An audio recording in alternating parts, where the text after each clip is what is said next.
It's 8 p.m. in Moscow. This means one thing. It's prime time here on RT with me, Anya Fedorova, and Eamon O'Neill. And it is great to have you with us for the start of another week here on Prime Time. Coming up over the next hour, these stories and more. Now, some of the biggest names in the perfume world have gathered in Moscow for a conference called Five Senses. Among those present is master scent maker Christophe Laudamiel. He told Primetime's Marina Kostereva why it's important for people to learn how to distinguish scents. I can sort of see a few situations where it's very important. But let's have a look at the interview. All right, well, let's start talking a little bit about what you do and why you're here. You know, when we buy perfumes, we don't normally think about the process that goes into creating one. What does it really take to create a perfume? So I always explain it's like creating a piece of music. We have a lot of notes, and instead of being do, re, mi, fa, sol, la, ti, do, we have a lot of mini small bottles and about 2,000. So imagine a piano with 2,000 keys, and it's a true story, 2,000 keys. And then with those notes, you're going to create a little song, a little poem, a little chapter, a little story. And by mixing those notes together, and you're going to have different facets, different mini perfumes inside the main perfumes. And in a fragrance, you can have like 10, but 20, 50, 80 different notes. And it's very common. And for us, it's a very long recipe of things in a very precise way. What I'm hoping is that people get more and more educated about the sense of smell in general. We should learn it at school. Like you play the flute, you should train your nose a little bit, and then people won't be scared when they go to the department store, because it's true, there are a lot of fragrances out there now, and if you're not used to it, like you go buy wine and you know how to find the wine you like, then you should know how to go and find a fragrance you like. Right now the people are a little bit at lost because there is no education. So I want to promote, that's why I like to do interviews like that, really even outside of special brands objective, because I want people to get trained so that it gets more exciting out there and so that people are not scared by their own sense of smell. One of the most interesting things that I read about you was that you were inspired by Patrick Susskind's novel Perfume, and that played a big role in your career. Why is that? Well, when you read this book, it's like fascinating, well, just because of the sense of smell. And I read it, I was already a little bit in perfumery, and what you see is that everything he describes, apart from the novel, you know, the Hollywood blah blah blah and the girls and all that, but all the stories that are in there, it's like a mini Bible for perfumery. A lot of it, how you extract flowers in a historical way, that is true. How, as a perfumer, you struggle between learning something that is very secretive.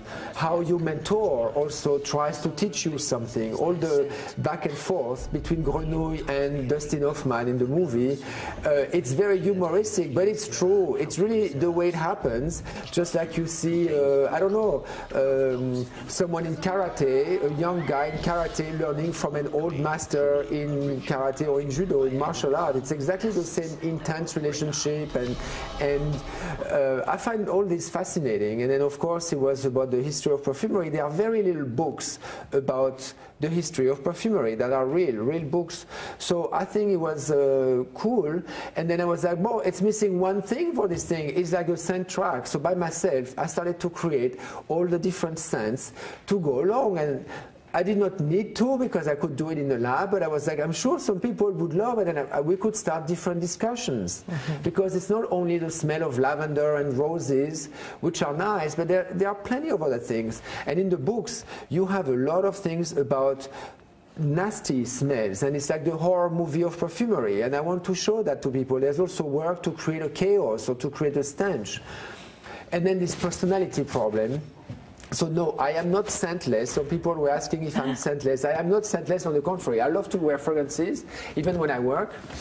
But there is this identity thing, and people in psychology should use fragrances a lot and smells, because it has to do a lot with your brain, the way you are educated, and it evokes things that words cannot evoke. Yes. Memories in particular. I know that many actors in method acting tend to use a perfume that reminds them of a situation or someone to evoke emotions. Really? See, I didn't know, but that's very fascinating. I did, yeah. Because that brings you, I always say, transports people in time and in place, and it's in 3 dimensions. So it's really, you feel you're there. So I can see how you want to believe in, but more you're somewhere, how that would help you. Yeah. Or if you're freaking out on stage, how a scent can be invisibly, can be your little teddy bear to be with you, to feel more comfortable, or to learn how to relax, for instance. So it's a new science.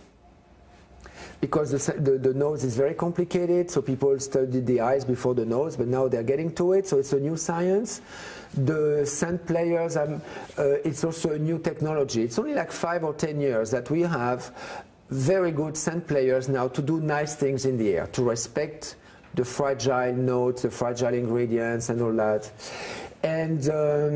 And perfumers were not specialized in ambient scenting. The good perfumers, they were specialized in skin, but it's very different from ambient scenting. So I decided to do less and less skin. I still do skin, and it's very interesting, but I decided to specialize now in elegant ambient scenting, and you can do a lot of things. So because of those 3 things, and it's not educated at school, which is also the problem, because people say, oh, is that good, is that not good, is that safe? When you don't know, you're scared, you know what I mean? So, but now the science is coming in, more and more universities are studying that. In architecture, people talk about that more and more, and so now people are less and less scared, and in fact they find it fascinating. So it's a good combination of things, and we are at a turn now, I think. So it's going to be exciting. Well, I think it's a great thing that you're doing here. Thank you. Thanks so much for the invitation. Thank you for your interest. Thank you.